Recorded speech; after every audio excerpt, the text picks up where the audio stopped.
네, 앞선 보도 다시 한번 요약하면 SK케미칼 원료 유해성 연구 자료를 보관하고 있으면서도 이를 부인하고 또 조직적으로 숨긴 혐의를 받고 있고 이 부사장이 구속이 된 상황입니다.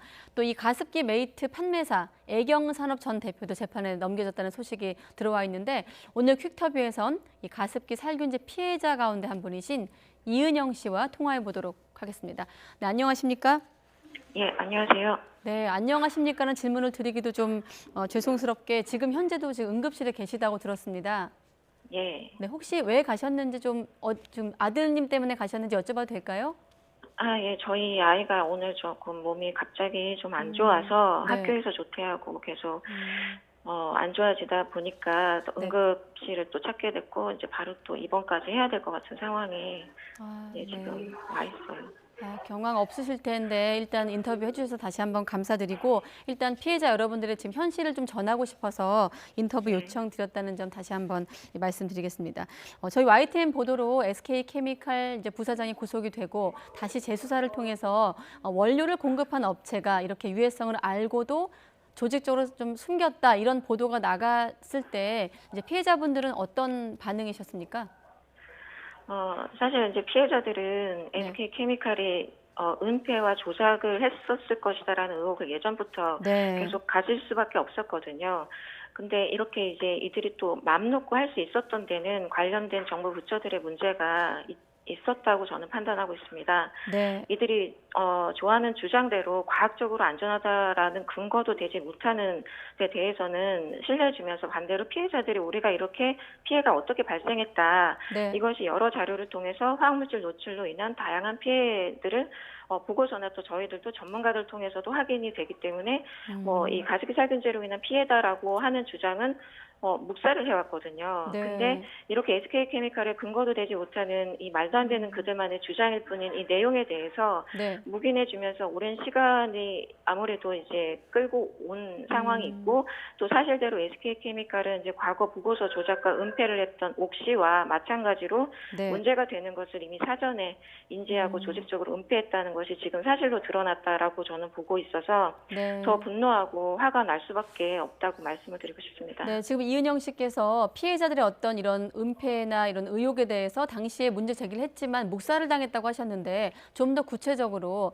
그렇게 묵살한 주체가 누군지, 뭐 수사기관인지 좀 구체적으로 설명을 좀 해주시죠. 그 부분 어, 때문에 재수사가 이루어지고 있는 것으로 알고 있습니다. 이제 저희가 이제 여러 가지 피해에 대해서 네, 계속 호소하고 외쳐왔는데 질본이나 환경부에서는 저희의 목소리를 사실 귀담아 들어주질 않았거든요.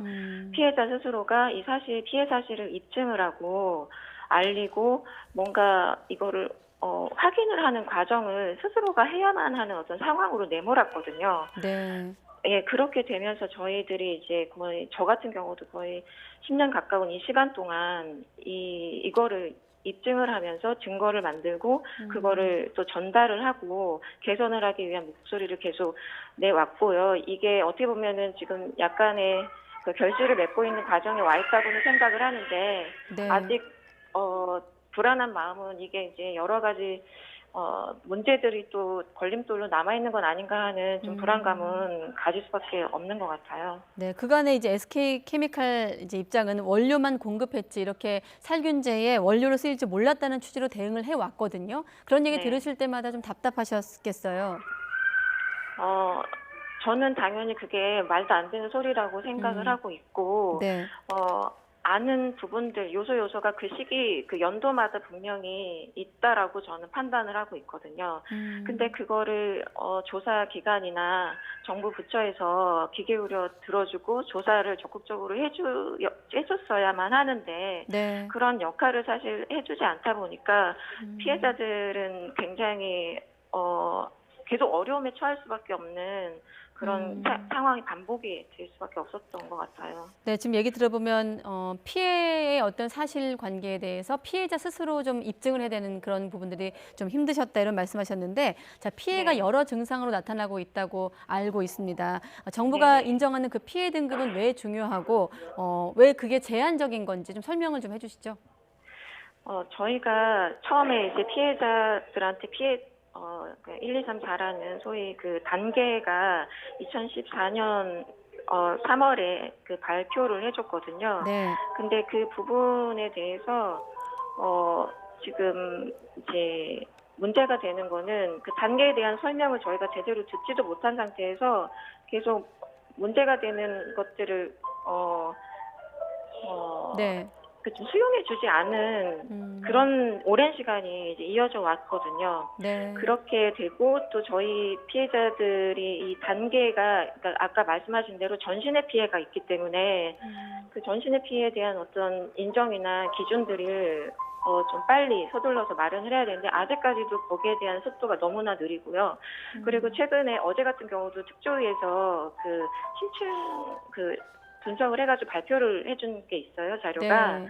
근데 그 자료에서도 보시다시피 거기에 내용이 이제 굉장한 그 울분 이런 것들로 표현이 돼서 알려졌거든요. 네. 근데 그것만큼 저희가 여러 가지 전신에 의한 또 정신적 이렇게 복합적으로 나타나기 때문에 네. 가습기 살균제 증후군의 개념으로 이거를 접근하지 않으면 이 해결 방법이 정말 없다라고 저도 판단이 되기 때문에 네. 이런 식의 접근을 빨리 정부에서 해줬으면 하는 바람입니다. 네, 짧게 한 가지만 더 여쭤보겠습니다. 지금 어쨌든 재수사를 통해서 많이 늦었지만 재수사를 통해서 뭐 증거인멸 부분이라든지 이런 수사가 이루어지고 있는데 피해자와 가족분들 앞으로 어떻게 대응하실 계획이신지 끝으로 좀 말씀 부탁드리겠습니다.